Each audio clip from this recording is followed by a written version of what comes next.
Hi hello అందరికీ welcome to RLR health. కాకరకాయ వల్ల చాలా బెనిఫిట్స్ ఉన్నాయి. కానీ మనం అది చేదుగా ఉంటుందని చాలా వరకే అవాయిడ్ చేస్తాము. చాలామంది చిన్న పిల్లలు కూడా దాన్ని తినడానికి అంతగా ఇష్టపడరు. అసలు ఈరోజు కాకరకాయ వల్ల బెనిఫిట్స్ ఏంటో తెలుసుకుందాం. మెయిన్‌గా అసలు డయాబెటిక్ పేషెంట్స్ కాకరకాయ తినొచ్చా? అసలు కాకరకాయ వల్ల యూజెస్ ఏంటో తెలుసుకుందాం అన్నమాట.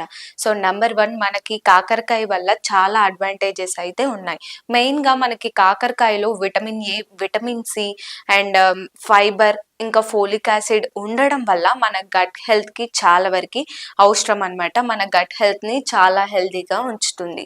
అండ్ అంతే కాకుండా మనకి కాకరకాయలో గ్లైసెమిక్ ఇండెక్స్ అనేది చాలా తక్కువగా ఉంటుంది కాబట్టి మనకి షుగర్ లెవెల్స్‌ని చాలా వరకి కంట్రోల్ చేస్తుంది.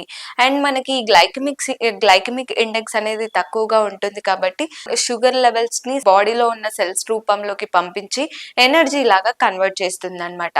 అండ్ అంతే కాకుండా మనకి కాకరకాయలో యాంటీ ఇన్‌ఫ్లమేటరీ ఉండడం వల్ల మన బాడీలో ఏవైనా వాపులు అవన్నీ ఉంటే కూడా చాలా వరకి తగ్గిస్తుందనమాట.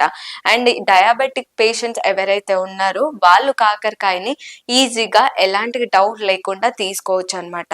అంటే డయాబెటిక్ పేషెంట్సే కాదు, నార్మల్ పర్సన్స్ కూడా కాకరకాయని తీసుకోవడం వల్ల మనకి మంచి అడ్వాంటేజెస్ అయితే ఉన్నాయి. అండ్ మీరు కూడా పక్కాగా మీ పిల్లలకి వీక్లీ ఒక్కసారైనా కాకరకాయ పెట్టడానికి ట్రై చేయండి. అండ్ మీరు కూడా మీ మెనూలో ఇంక్లూడ్ చేసుకోండి. ఐ హోప్ మీకు ఈ వీడియో యూస్ఫుల్ అయిందని అనుకుంటున్నాను. సో, మరిన్ని అప్డేట్స్ కోసం చూస్తూనే ఉండండి ఆర్ఎల్ఆర్ హెల్త్.